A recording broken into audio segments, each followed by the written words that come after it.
And I have a cabin in the mountains, and I've always wanted to go there and live there full time. But my wife, she just plainly said, no, I will not do that. I will never move there. Then what does the Bible say? Well, back in the book of Proverbs, chapter 21, verse 19, it says it's better to dwell in the wilderness than with an angry and contentious woman.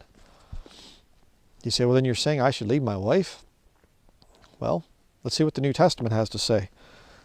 And bear with me, okay? Don't jump to conclusions. 1 Corinthians chapter 7, verse 10. And unto the married I command, yet not I, but the Lord, let not the wife depart from her husband.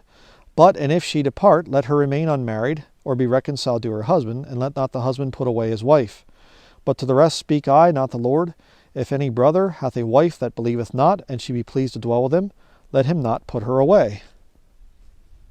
You might be a saved man, and you have a lost wife, and she is pleased to be with you, and whatever, then don't divorce her. That's what it's saying there. Verse 13, and the woman which hath a husband that believeth not, and if he be pleased to dwell with her, let her not leave him. For the unbelieving husband is sanctified by the wife, and the unbelieving wife is sanctified by the husband. Else were your children unclean, but now are they holy. Okay? If you're getting along, and if everything's okay, then don't leave them. Don't get a divorce. Okay? That's fine. Verse 15. But if the unbelieving depart, let him depart. A brother or a sister is not under bondage in such cases, but God hath called us to peace. For what knowest thou, O wife, whether thou shalt save thy husband? Or how knowest thou, O man, whether thou shalt save thy wife? The New Testament does give grounds for divorce. Absolutely. If you are married to a lost person, if you're saved and you're married to somebody that's lost, and they're not pleased to dwell with you, they don't want anything to do with coming out to a place like this, they can't see the danger that lies ahead for this country, the danger of being on grid.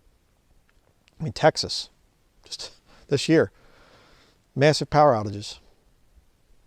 Didn't even know it up here. We didn't feel anything. You say, well, yeah, it's just Texas, just local. What if it becomes national? They're talking about Operation Dark Winter. You can look into that. Military operations for if the power goes down. What are you going to do? You say, well, okay, maybe if everything just goes on. I don't get into this doom and gloom conspiracy stuff. Okay, fine. What about civil unrest that we've already seen in this country? People that have lost everything that were living in the city. How their businesses burned down by a bunch of people, be Black Lives Matter, Antifa, whatever other satanic organizations. What about that? You know, you say, have you ever advised a brother or sister to divorce their husband or wife? Yes, I have. Yes, I have. I've gone through some of the agony with some of the brethren where they tell me they're crying and they're saying, brother, I'm trying everything I can to keep my marriage together. I don't want to divorce. I don't want to go through that. We have children. I don't want them to go through this. But I have a wife that's lost. I have a husband that's lost. What am I supposed to do?